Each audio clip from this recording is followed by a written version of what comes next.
Week 11, halftime here in the early games. Thanks for hanging out with us. Thanks for tuning in. Liz, it's Taysom Hill week, and so far, we were talking about this before we got rolling here, this is like the worst possible outcome for the Taysom Hill discourse, which is pretty much he's just been like, whatever. You know, there's been some good throws. He's hooking up with Michael Thomas. He's also throwing like deep arm punts. They're using him like he's Drew Brees when we know he's not Drew Brees. What has been your initial reaction to the Taysom Hill experience so far? It's been boring. I don't really, I'm not, right? The excitement about Taysom Hill was the gadget appeal that he could have, the creativity that Sean Payton could implement against this division rival, right? The Falcons have always played up against the Saints, even when the Saints had it in the bag like we saw last year. This is like a rivalry that I frankly thought heading into Payton was playing some mind games to maybe throw the Falcons off the scent a little bit, but like this is boring Drew Brees. This is Utah Drew Brees. I don't know, you know, Michael Thomas is staring at his hands because he can't believe he's not catching balls. I mean, I guess it is good that he's leading the receiving core in targets, and Alvin Kamara scored, so we love that. But otherwise, it's kind of boring. Yeah, certainly not the fireworks we would have expected. Jason from Facebook points out that this is just a low-scoring first half across the league, and he's right. Listen, if you have questions, thoughts, concerns, takes, tears to cry, hit us up in the chat room, send us good emojis, get my attention. We've got some pretty interesting games in the later portion. Obviously, a couple of good primetime ones coming up too, so if you have start-sit questions, make sure to fire those in there. We'll hit them kind of towards the end of the show. But yeah, I mean, so far, Taysom Hill, like statistically, almost 70% completion rate, 9.8 yards per attempt. Like, you like to see that, but only 2 carries for 6 yards. That has been the surprising part of it so far. So yeah, let's take a little look across the rest of the league. I know you wanted to talk about the Pittsburgh-Jacksonville game.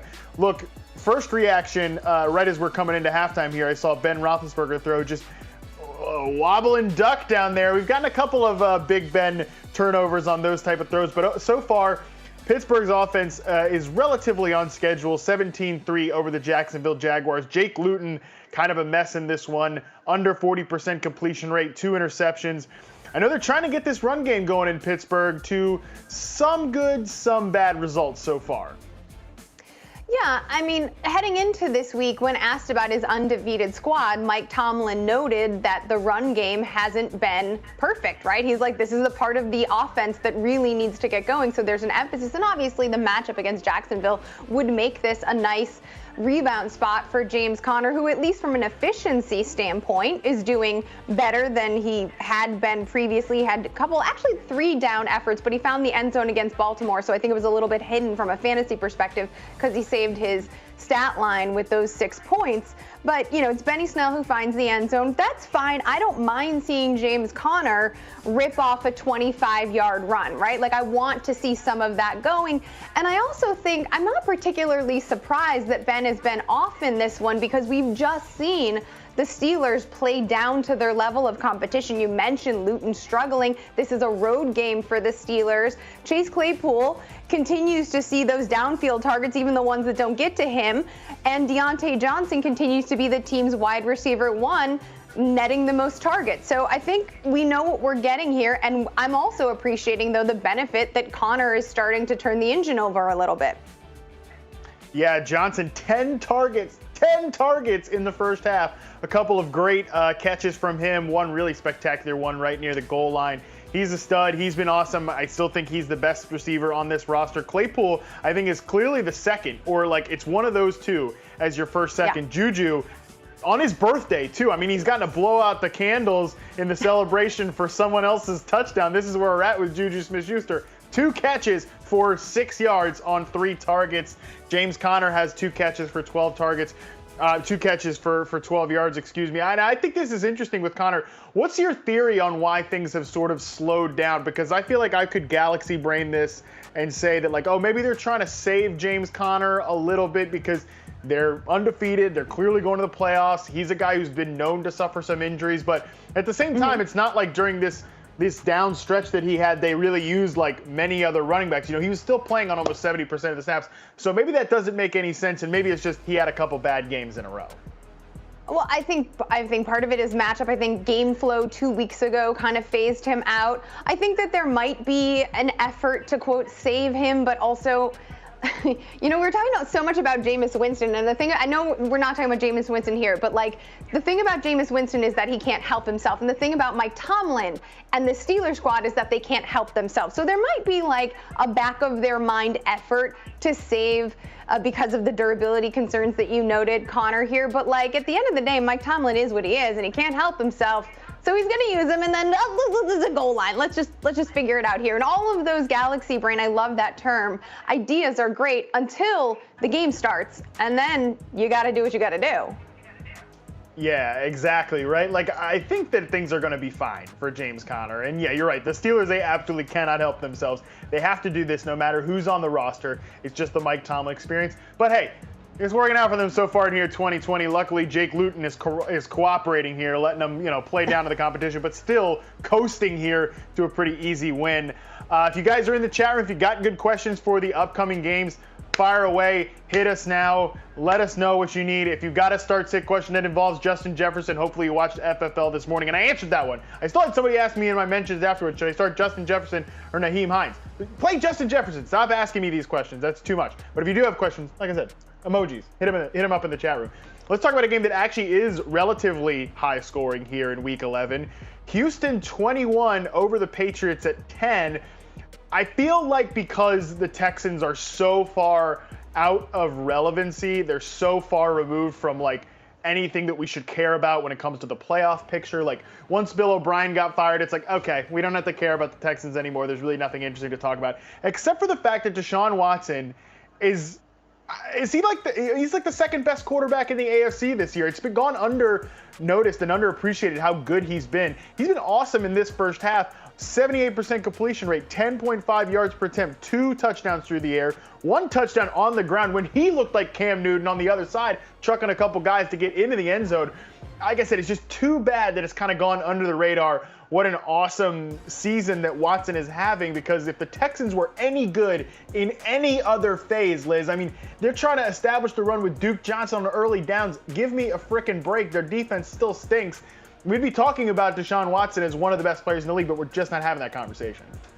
Well, I think it's hard to do when you have like such parity in the NFC, frankly. Like you're dealing with Kyler Murray, who's lights out, and then obviously when you're talking about him being the second best quarterback in the AFC, you've got Patrick Mahomes ahead of him, but Russell Wilson also in the it's the NFC West. And all of the excitement that those quarterback battles are bringing. And I think also I'm bringing up Kyler because DeAndre Hopkins moving to Arizona, it was always like a negative thing that we were talking about for Watson, but no one is, you're right, talking about the fact that he is doing what he is doing and putting together this season without DeAndre Hopkins. I mean, you're getting Jordan Akins, who's finally healthy, involved. Yeah. Brandon Cooks is leading the team in targets. He's got 85 yards. It's halftime, and Deshaun Watson has already scored 3 touchdowns.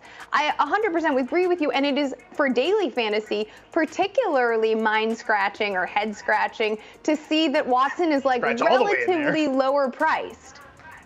Yeah, exactly. He's never one of the most expensive quarterbacks on the slate.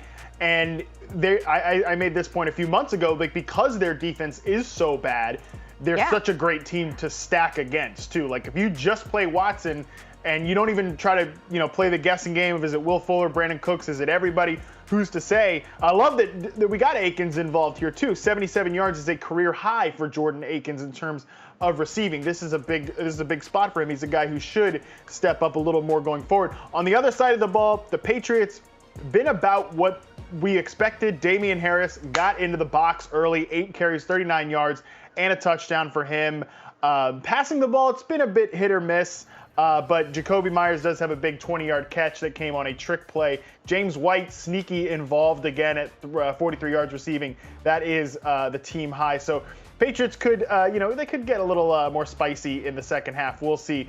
Jesse Fudge on Facebook in the chat room says one of the dumbest things that people do when they are playing fantasy football. But I get it, Jesse. Maybe there's something going on with you. You're tilting a little bit.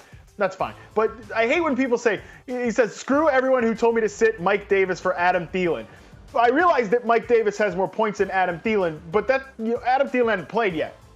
right? Like Yeah. that game's going to happen later. I think you might be okay, Jesse. I would just calm down a little bit, pal. It's going to be okay. Mike Davis has a touchdown, right? I mean, he Yes. is the only touchdown that the Panthers have managed. So I'm thinking it's okay. I think you're going to be all right there, Jesse. Don't worry about it. You'll be quite all right.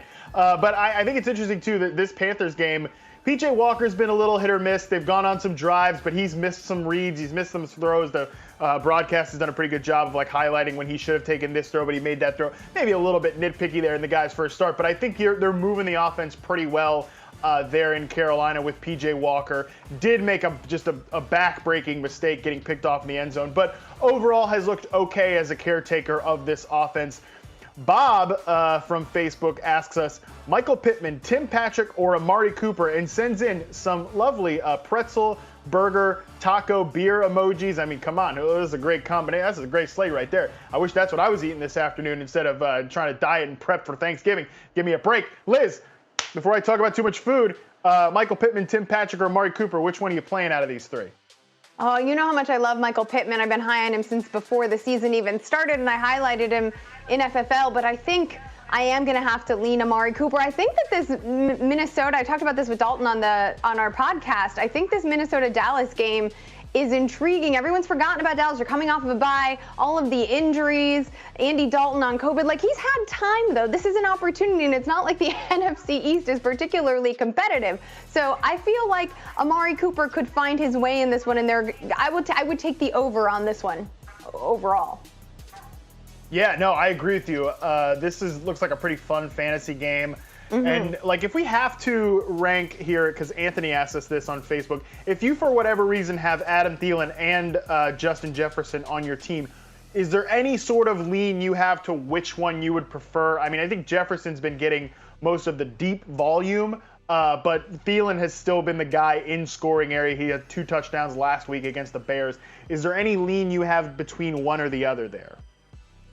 I mean, I think you said it perfectly. Like, Adam Thielen is scoring the touchdowns, 2 last week, and then, of course, Justin Jefferson. But Irv Smith is, I believe, back for this week. So it'll be interesting to see how the volume is divvied out, because I do think, despite the fact that Kyle Rudolph was doing something while Irv Smith was out, Irv Smith is preferred over Kyle Rudolph. So I think you might see Jefferson's share go down a tiny bit, and I would probably lean towards Adam Thielen.